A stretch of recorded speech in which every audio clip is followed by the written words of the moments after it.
begini kita masuk dalam pasalnya yang ke tinggal 2 pasal lagi. Terakhir kita akan mengakhiri kitab Wahyu, saudara. Puji Tuhan. Dan kita akan melihat bersama pada pagi hari ini ayat yang pertama sampai ayat yang ketiga, Bapak Ibu Saudara. Ayat 1 sampai ayat yang ketiga sama-sama kita baca. 1, 2, 3. Lalu aku melihat seorang malaikat turun dari surga memegang anak kunci orang maut dan seorang yang besar di tangan. Ia menangkap naga sebelah 2000, yaitu iblis dan Satan, dan ia mengikatnya 1000 tahun lamanya. Lalu melemparkannya ke dalam jurang maut dan menutup jurang maut itu dan mementeraikannya di atasnya, supaya ia tidak lagi menyesatkan bangsa-bangsa sebelum berakhir masa 1000 tahun itu. Kemudian daripada itu ia akan dilepaskan untuk sedikit waktu di Tuhan. Saudara, dari ayat ini kembali kita diingatkan bagaimana kekuatan Allah kita itu kekuatan yang tidak terbatas. Amin, saudara. Kekuatan iblis dan kekuatan Allah itu bukan kekuatan iblis yang hampir menyamai kekuatan Allah. Bukan. Kekuatan iblis itu bukan 11-13 sama kekuatan Allah, bukan. Kekuatan iblis itu bukan 10:15, bukan. Kekuatan Allah itu jauh dahsyatnya. Amin, saudara.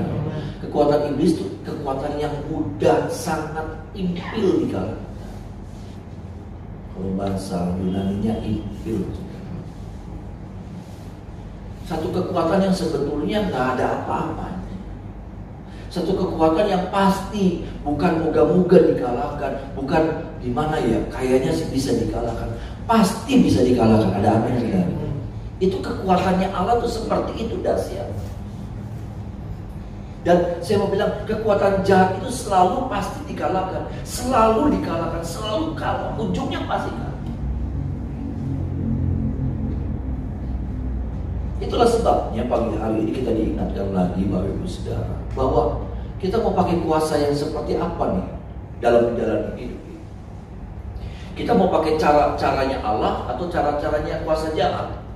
Karena kalau pakai caranya Allah, saudaraku, kadang-kala sepertinya kalah, tapi ujungnya pasti menang. Ada amin, saudara. Tapi kalau kita pakai cara-caranya kuasa kegelapan, sepertinya dikdaya, sepertinya hebat, tapi nanti ujungnya pasti kalah. Kalau kita pakai cara-caranya kuasa kejahatan, kuasa kegelapan, cara-cara yang gelap, cara-cara yang jahat, saudaraku, sepertinya kita menang, tapi nanti ujungnya kalah. Itu aja kebalikan. Tapi kadang-kala kalau kita pakai caranya firman, sepertinya kadang-kala kita kalah. Di awal kita kalah. Makanya ada istilah seri kalah di kita. Iya. Seperti itu. Seperti itu. Dan saudara mau pakai cara yang mana di dalam menjalani hidup?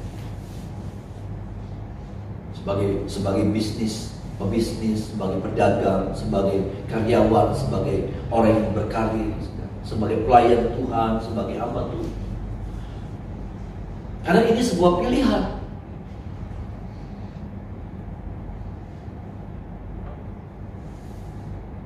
Ini yang seringkali membutakan mata kita. Kita jadi gelap mata. Kenapa? Karena kita melihat cara-cara yang mudah adalah cara-cara yang seperti itu. Cara-cara yang nggak benar. Cara-cara yang bukan caranya firman. Itu mudah.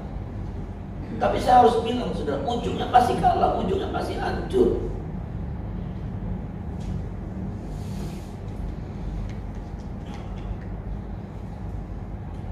Dalam hal apapun juga. Ini yang harus tertanam di dalam pikiran kita dalam-dalam. Ini harus tertanam dalam hati kita dalam-dalam. Sebagai apapun saudara. Sebagai karyawan kah, sebagai pebisnis kah, berdagang kah, pelayan Tuhan kah, tanamkan itu dalam-dalam. Caranya Allah itu seringkali memang sepertinya awalnya kalau, tapi ujungnya kemuliaan Tuhan dinyatakan. Tapi cara-cara kuasa kegelapan sepertinya menang, sepertinya hebat, sepertinya cepat, sepertinya luar biasa, ujungnya hancur. Saya sudah melihat, saudara, ada orang-orang karena dunia saya dunia pelayanan. Ada orang-orang yang melayani tapi pakai caranya cara yang jahat, cara-cara yang licik, cara-cara yang curang, cara-cara yang culas, ujungnya hancur. Itulah sebabnya itu menjadi sebuah pelajaran buat saya. Itu pilihan saya. Saya mau pakai cara yang seperti apa di dalam melayani Tuhan. Karena banyak cara, saudara, banyak cara. Banyak cara yang saya bisa ambil, banyak cara yang saya bisa.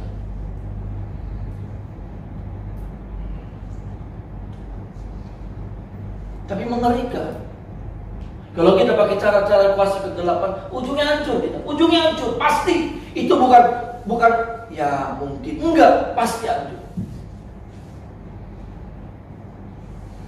So, kalau saya melayani pakai cara-cara yang jahat, pakai cara-cara yang licik, pakai cara-cara yang culas, pasti ujungnya hancur. Itu aja. Karena itu sudah rumus. Itu sudah rumus.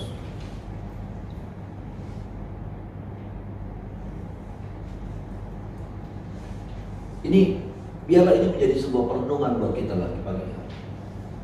Karena saya masih melihat bahwa ada terlalu banyak orang-orang yang pakai cara-cara dalam melayani Tuhan, pakai cara-cara yang sikut sana, sikut sini. Mengerikan. Untuk mengejar, untuk menggapai sesuatu dalam hidupnya, pakai cara-cara yang benar. Untuk menang dalam hidup ini, pakai cara-cara yang benar. Kita pengen berhasil, saudara. Kita pengen berhasil. Kita pengen menggapai impian kita. Kita pengen meraih impian-impian kita. Tapi saya cuma bilang begini, belajarlah dengan cara firman. Nanti Tuhan akan berikan impianmu itu. Amin, saudara. Bahkan saya mau bilang begini, firman Tuhan bilang begini, ada lagunya, apa yang tidak dipikirkan, apa yang tidak pernah dia timbul dalam hati, Allah sediakan buat saya dan saudara. Sampai begitu. Apa yang tidak pernah dilihat oleh mata, itu tuh. Sampai segitunya Tuhan buat keistimewaan, buat orang yang berani menghidupi firman dalam hidup. Saya juga lagi belajar, saudara, bukan saya juga lagi belajar, saya juga lagi berjuang. Apa yang tidak pernah dilihat oleh mata, apa yang tidak pernah didengar oleh telinga, apa yang tidak pernah timbul di dalam hati,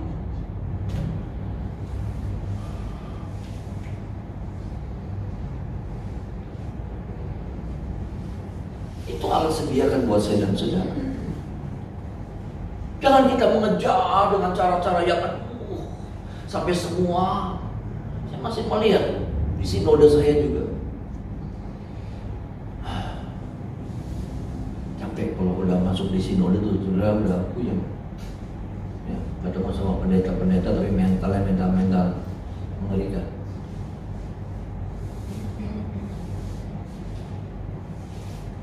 Nggak apa-apa kalau didengar sama mereka. Woi.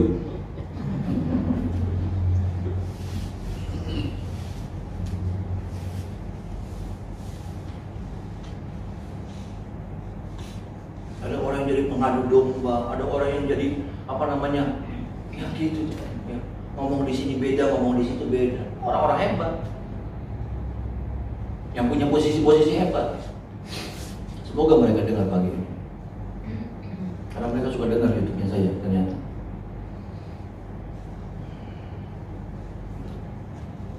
Enggak, saudara. Saya juga kadang-kala terangsang. Untuk apa? Untuk melakukan pelayanan ini, mengerjakan dengan cara-cara yang salah. Saya juga suka terangsang. Pakai cara begini, pakai cara begitu, pakai model begini, pakai hajar sini, sikut sini, ya. Ambil curi ini, rampok ini, kadang-kala juga timbul. Kadang-kala rasa cemburu, rasa persaingan yang kuat gitu. Ini dunia saya. Pelayanan aja ada begitu, saudara. Karena semua nggak ada yang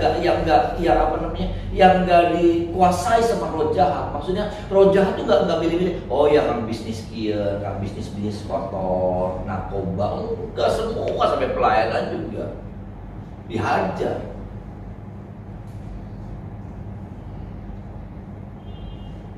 Tolong kita ya, saudara. Amin, saudara. Tolong kita supaya kita memiliki sebuah prinsip dalam hidup ini. Kita punya prinsip. Prinsipnya apa? Saya pakai cara kotor, saya pakai cara kuasa jahat, ujungnya saya hancur. Udah itu, udah rumusnya, udah itu, hukumnya sudah itu. Saudara pakai cara firman,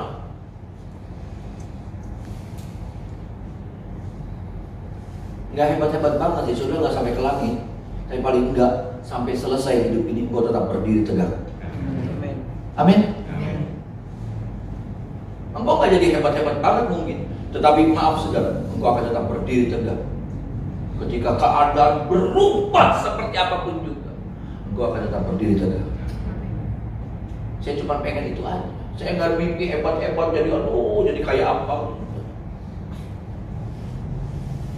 Saya cuma pengen doa sampai akhir hidup saya masih bisa berdiri tegak di hadapan Tuhan, dan saya masih bisa melayani dengan taat dan setia sama Tuhan.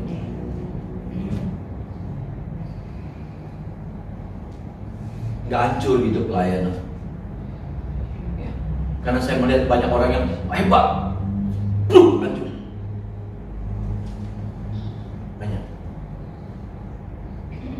Banyak sekali, terlalu banyak. Ujian yang paling hebat itu adalah ujian waktu dalam hidup ini. Waktu itu akan membuktikan siapa kita sesungguhnya. Ya. Waktu itu akan membuktikan. Tenang aja saudara, kalau saudara disalib sama orang, ya jalan saudara gitu ya, kecepatan saudara, ya hidup saudara disalib sama orang, nggak apa-apa, jangan. Waktu akan membuktikan.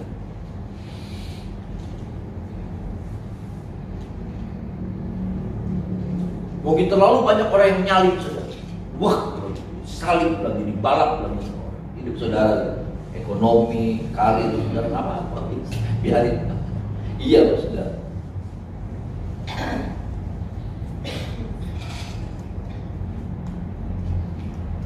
Pasal 20 sesungguhnya bicara tentang kerajaan 1000 tahun damai. Itulah sebabnya saudaraku, kalau saudara melihat ya saudara, ayat yang keempat, sama-sama kita baca ayat yang keempat ya saudara.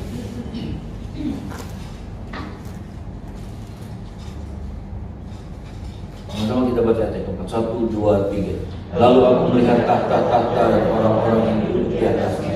Kepada mereka diserahkan kuasa untuk menghakimi. Aku juga melihat jiwa-jiwa mereka yang telah dipenggal kepalanya karena kesaksian tentang Yesus dan karena firman Allah, yang tidak menyembah binatang itu dan patungnya, dan yang tidak juga menerima tandanya pada dahi dan tangan mereka, dan mereka hidup kembali dan memerintah sebagai raja bersama-sama dengan Kristus untuk masa 1000 tahun. Dikatakan saudaraku, yang tidak menyembah binatang itu dan patungnya, dan yang tidak juga menerima tandanya pada dahi dan tangan mereka. Enggak ada tanda di tangan kita, tanda binatang. Enggak ada pada dahi kita, enggak ada pada pikiran kita. Kita berjuang. Inilah orang-orang yang masuk pada kerajaan 1000 tahun damai.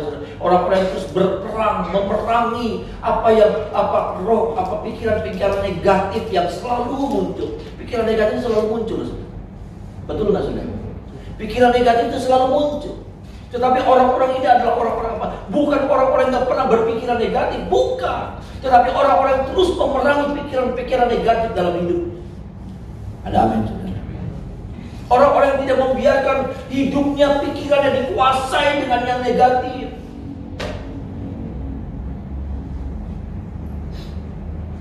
Apalagi tangannya, saudara. Tangannya dia tidak biarkan, saudaraku. Tangannya melakukan hal-hal yang negatif. Ada tanda binatang itu, tanda binatang itu.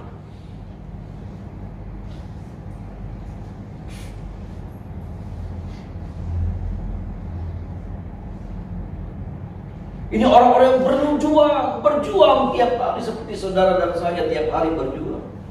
Kita cari firman, kita dengar firman, supaya firman itu mengatur, berkuasa atas hidup kita. Ada amin.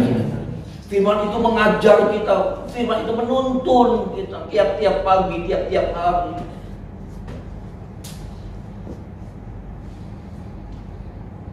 Karena nggak gampang, saudara, memerangi pikiran negatif itu nggak gampang. Nggak standarnya kalau saudara jadi pendeta maka nggak ada lagi pikiran, nggak ada. Semua orang diserang sama yang namanya pikiran negatif. Tinggal tergantung orang itu mau membiarkan atau tidak. Orang itu mau memerangi pikiran negatif itu atau tidak. Atau dia membiarkan pikiran negatif itu. Pikiran negatif banyak, saudaraku. Pikiran-pikiran khawatir, pikiran-pikiran takut, pikiran cemburu sama orang, pikiran yang jahat sama orang. Banyak. Definisinya banyak. Tetapi orang-orang ini muncul kadang-kala, datang kadang-kala, hadir kadang-kala, tapi dia perang. Dia lawan, dia usir. Nggak dibiarkan. Nggak terus melayang. Besok lagi dipikir lagi. Sambil naik mobil dipikir lagi. Sambil makan, sambil minum juga dipikir.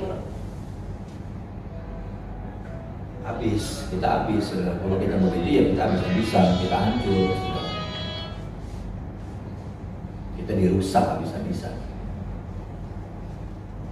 Sampai akhirnya apa? Kita kehilangan. Kita nggak akan ada dalam kerajaan 1000 tahun damai. Biarlah suatu saat kita ada di kerajaan 1000 tahun damai. Amin, saudara. Ya, saudara-saudara.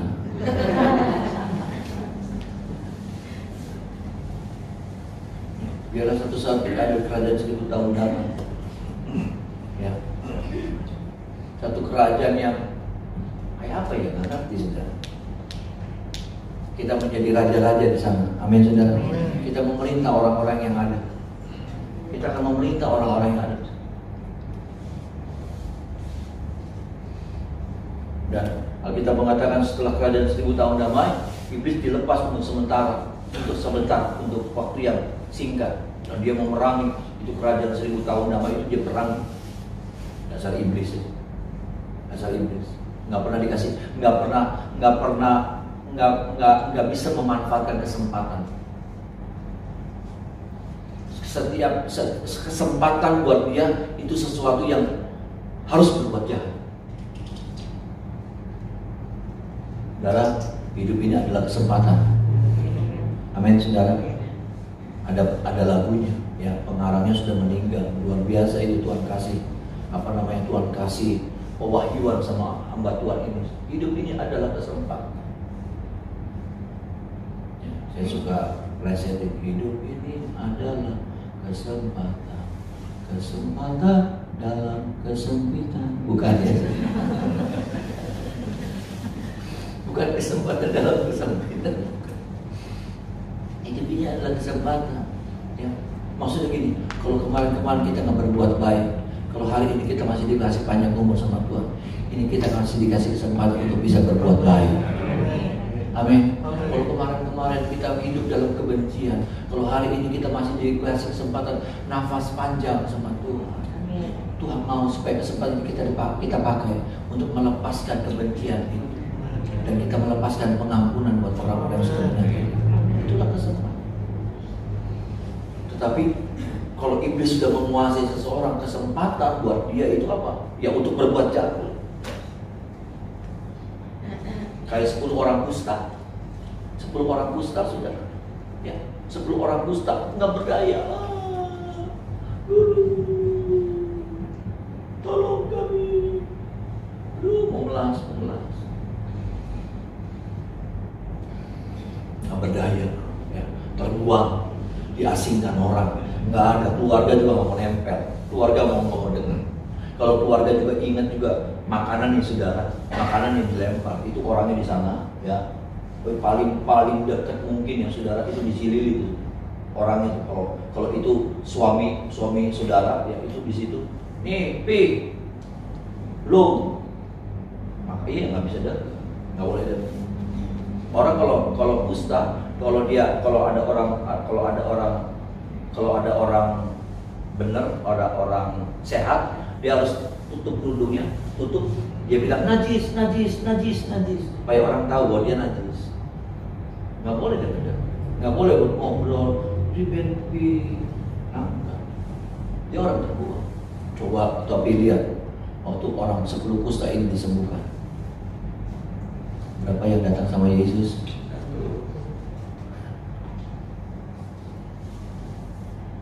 9.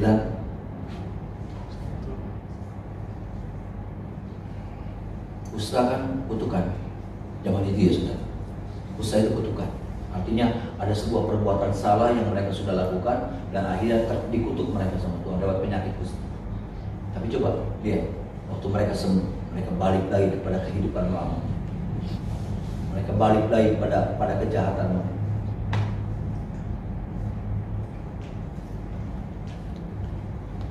Yang suka narkoba balik lagi ke narkoba. Yang suka jualan narkoba balik lagi jualan narkoba. Karena sekarang udah bisa jualan narkoba. Dulu nggak bisa, orang nggak mau dengan itu. Yang suka ngerentenin duit sekarang jadi rentenin. Biarin, nggak apa-apa, saudara yang dengar kesinggung nggak apa-apa. Yang mesti ngomong sama saudara. Bukan saya nggak, maaf saudara, saya ini bukan yang nggak tahu saudara, saya itu ngerti saudara, saya itu tahu. Jemaat banyak yang cerita sama saya. Ini telinga nih cuma satu, tapi mulutnya banyak. Telinga saya ini cuma dua, tapi mulutnya ngomong ke saya itu banyak sekali. Maaf ya saudara ya. Kalau saudara berperusahaan hidup seperti itu, hancur saudara, hancur. Saudara boleh taat, boleh setia doa pagi, boleh, hancur, ujungnya hancur.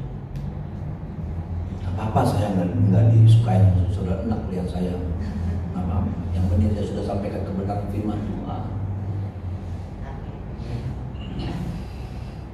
Masih banyak cara-cara yang lain yang sudah bisa kerjakan. Masih banyak bisnis yang lain. Saya bilang angka maning sebagai belah beli. Oke, tenang banget. Bahkan Tuhan kalau saudara berhenti dari situ, buka usaha baru, engkau semakin diberkati oleh Tuhan dan tenang jiwa. Dan lebih apa? Surga. Dan nanti kupingnya pada merah nanti. Tuhan saya. Kalau Tuhan masih mau bicara sama kita, itu Tuhan saya. Satu saat ya sudah. Saya kalau dapat penglihatan itu nggak sering. Saya kalau dapat penglihatan itu cuma ya ada beberapa kali. Cuma yang sering tuh kalau ini juga, kalau kemarin juga pergantian tahun saya dapat. Saya suka dapat. Nanti ya tiba-tiba saya melihat truk Amerika tuh sudah. Truk Amerika kayak truk yang panjang tuh. Truk yang ada hidungnya tuh. Saya dapat penglihatan itu. Waktu lagi jalan, lagi nyembah gitu, muter-muter, saya melihat kok ada truk gitu ngerem di depan saya gitu. Ya, truk Amerika ya benar, anak saya ke Amerika. Itu loh saudara. Saya melihat nakas, saudara, nakas tiga nakas, 3 laci. Nakas tuh laci yang di pinggir kasur tuh saudara. Ada 3. Saya melihat satu nakas kok. Yang saya tahu kan nakas ada 2 kiri kanan. Ya, ini cuma 1. Benar, 1 nakas. Ini bangunan 3 lantai ini sudah 2 pagi. Itu kan kayak nakas. Ya 4 lantai karena ketua panitia bilang tambah 1 lantai buat pagem, jadi pastornya pagem. Cuma mana papat ya gepo. Tuhan mati. Akhirnya masih tidur. Iya sudah. Suatu saat saya lihat apa peti mati. Saya pikir nggak lama lagi hidup saya.